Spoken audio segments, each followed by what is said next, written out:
Nizamabad parliament పరిధిలో నేడు విజయ సంకల్ప యాత్ర ప్రారంభమైంది. విజయ సంకల్ప యాత్రకు భారీగా ప్రజలు బ్రహ్మరథం పడుతున్నారు. మనతో మాట్లాడేందుకు నిజామాబాద్ ఎంపీ, ప్రస్తుత బీజేపీ పార్టీ నుంచి రెండోసారి పోటీ చేసేందుకు సిద్ధమైన ధర్మపురి అరవింద్ ఉన్నారు.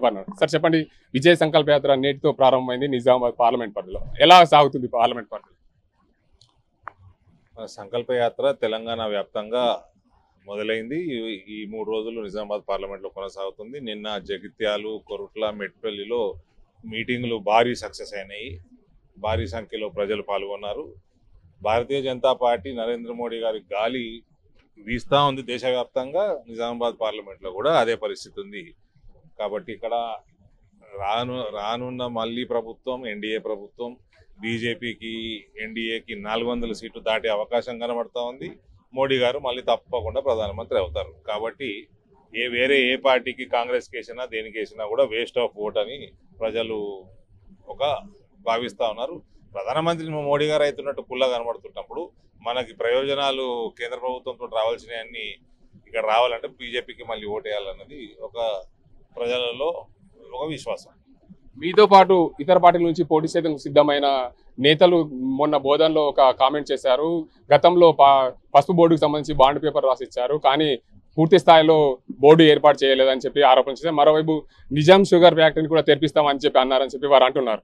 ఎవరు పసుపు బోర్డు పూర్తి స్థాయిలో ఏర్పాటు కాలేదు. రాష్ట్రపతి ఉత్తర్వులు వచ్చినాక పసుపు బోర్డు ఏర్పాటు కాలేదంటే ఇక అలా అమాయకులే వాళ్ళు. కార్యాలయం పెట్టాలి. అది కార్యాలయం కూడా నిజామాబాద్లోనే పెడతాము, చెప్తున్నా కదా. కార్యాలయం కూడా నిజామాబాద్లో పెడతాము. పసుపు రేట్లు ఇలా 14,000 దాటినట్టు నాకు సమాచారం అందుతుంది. గత 15 సంవత్సరాలుగా మీరు చేయలేని పని, కేసీఆర్ చేయలేని పని నరేంద్ర మోడీ గారి నాయకత్వంలో మేము ఇక్కడ కష్టపడి చేసినాము. ఎగుమతులు పెంచినాము. పసుపు విస్తీర్ణత కూడా కాంగ్రెస్ వాళ్ళకి చెప్తున్నా, ఓకే గుడ్డోళ్ళ లెక్క మాట్లాడకూరి. పసుపు విస్తీర్ణత కూడా 1,50,000 ఎకరాలు పెరిగింది లాస్ట్ 4 ఇయర్స్లో దేశంలో. ఇక్కడ మీరు ఉపాధి కల్పించుకోలేకపోయి గల్ఫ్ వలసలు బాగా పెరిగిపోయి ఇక్కడ లేబర్ కాస్ట్ మహారాష్ట్ర కంటే 3 ఇంతలు ఎక్కువ ఉంది. పసుపుకి ఎక్కువ మనుషులు అవసరము. మనుషుల వాళ్ళు పర్సనల్గా పని చేసుకోవాలి. కాబట్టి లేబర్ కాస్ట్ ఇక్కడ 3 ఇంతలు ఎక్కువైంది. అది ఇక్కడ పసుపు రైతులు తెలంగాణ వాళ్ళు ఇబ్బంది పడుతూ ఉన్నారు. పెట్టుబడి ఎక్కువైతున్నది వాళ్ళకి. దేశవ్యాప్తంగా విస్తీర్ణత పెరిగింది. ఇవాళ 15 సంవత్సరాల నుంచి లేని రేట్లు ఇవాళ వస్తున్నాయి. అంటే ఇది నరేంద్ర మోడీ ప్రభుత్వం వల్ల, వాళ్ళు తీసుకున్న నిర్ణయాల వల్ల ఈ రకంగా పెరుగుతూ ఉన్నాయి. ఇక నిజాం షుగర్ ఫ్యాక్టరీకి మేము తెరిపిస్తామని ఎక్కడన్నా చూపెట్టండి. ఒకటి మీకు చాదగాకపోతే 66 ఫ్యాక్టరీలు, నిజాం షుగర్ ఫ్యాక్టరీ లాంటి 66 ఫ్యాక్టరీలు, మూతపడ్డ ఫ్యాక్టరీలు నరేంద్ర మోడీ లోకల్ ప్రభుత్వాలు, కర్ణాటక, ఉత్తరప్రదేశ్, మహారాష్ట్ర లాంటి రాష్ట్రాలలో బీజేపీ ప్రభుత్వాలు ఉన్నాయి. కాబట్టి 2 ప్రభుత్వాలు కలిసి తెరిచినాయి 66. ఇక్కడ ప్రభుత్వం పండుకుంటే మనం ఏం చేస్తాం చెప్పండి. ఇప్పుడు కాంగ్రెస్ వాళ్ళు కూడా ఈ పనికి వల్ల విమర్శలు బంద్ చేసి మోడీ గారి దగ్గరకు పోయేసి మీరే మా చెరుకు రైతులకు దిక్కు అని అడుక్కోండి. మోడీ గారు ఇక్కడ కూడా తెరుస్తారు. కానీ మీరు అడగకుండా ఎట్లా తెరుస్తారండి? మీకేమో రాజకీయాలు చేయాలనే, మీరు రాజకీయాలు చేయాలనే. మీ కాంగ్రెస్ వాళ్ళు మీ 6 గ్యారెంటీల పరిస్థితి ఏంది? మీ చక్కెర ఫ్యాక్టరీలు తెరిపిస్తా అన్నారు. కమిటీ వేసుడు ఏంటంటే ఎన్నిసార్లు వేస్తారు కమిటీ? రాజశేఖర రెడ్డి ముఖ్యమంత్రి ఉన్నప్పుడు కూడా కమిటీ వేసిండు, తీసుకుపోయి బుట్ట దాఖలు చేశారు కమిటీ రిపోర్ట్ని. కాబట్టి ఇవన్నీ పనికిమాల మాటలు బానేసి ఈ పాటికే షుగర్ ఫ్యాక్టరీలు తెరిచేసి 100 కోట్లు రైతులకు ఇచ్చేసి చెరుకు వేసే పరిస్థితి తీసుకురావాలి.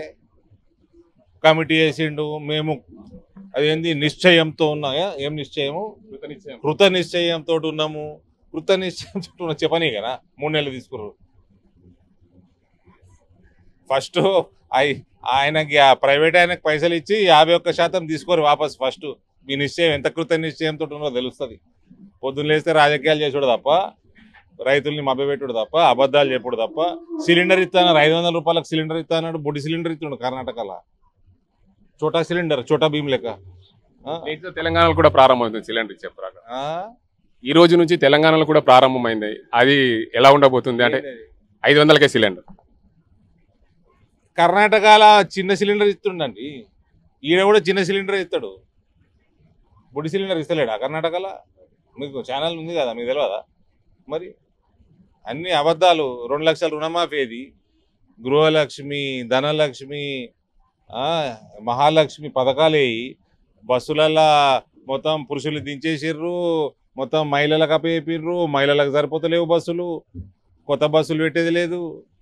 కొత్త విద్యుత్ ఉత్పత్తి లేదు, ఇంకా మన 200 యూనిట్లు ఫ్రీ లేదు, పవర్ కట్లు మొదలైపోయినాయి, కరెంట్ కట్లు, కళ్యాణ లక్ష్మి లేదు, షాదీ ముబారక్ లేదు, ఇంకా మీకు ఈ 6 ప్రామిసులు కాదు ఇంకా 400 ప్రామిసులు ఉన్నాయి. ఎన్ఆర్ఐలే అది బోర్డు లేదు, పైసలు లేవు, దాని మీద ముచ్చట్నే లేదు, అన్ని అబద్ధాలు చెప్పి ఏదో ఇట్లా బార్డర్ మీద ఉన్నారు వీళ్ళు ప్రభుత్వం. ప్రజల్ని మభ్యపెట్టడం తప్ప ఇంకేం రాదు వీళ్ళకి. తెలంగాణలో నేను పసుపు పొడి తెస్తా అని బాండ్ పేపర్ రాసిస్తే నిన్న మొన్నటి దాకా ప్రధానమంత్రి గారు ఇక్కడికి వచ్చి అనౌన్స్ చేసేదాకా, రాష్ట్రపతి ఉత్తర్వులు వచ్చేదాకా నా బాండ్ పేపర్ మీద రాజకీయాలు చేశారు కదా.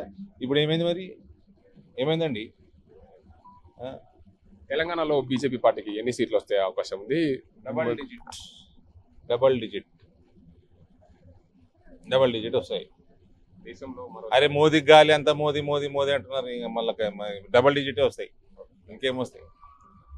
మొత్తంగా చూసుకోవచ్చు, మరోసారి దేశంలో మోడీ ప్రధానమంత్రి అవుతారు. నిజామాబాద్ ఎంపీగా నేను గెలుస్తాను. ప్రజలు మూడోసారి కూడా మోడీకి వేసేందుకు సిద్ధమవుతున్నారు. తెలంగాణలో నేను పసుపు బోర్డు ఏర్పాటు చేసి తీరుతాను. ఇప్పటికే పసుపు బోర్డు ప్రకటన వచ్చింది. పసుపు బోర్డు కోసం మోడీ ప్రకటన చేశారు. కేబినెట్ ఆమోదం అయిపోయింది. గజెట్ కూడా వచ్చింది. దీనికి అందరికి సంబంధించి తెలంగాణలోనే నిజామాబాద్ లోనే పసుపు బోర్డు ఏర్పాటు చేస్తానని చెప్తున్నారు ఎంపీ అరవింద్.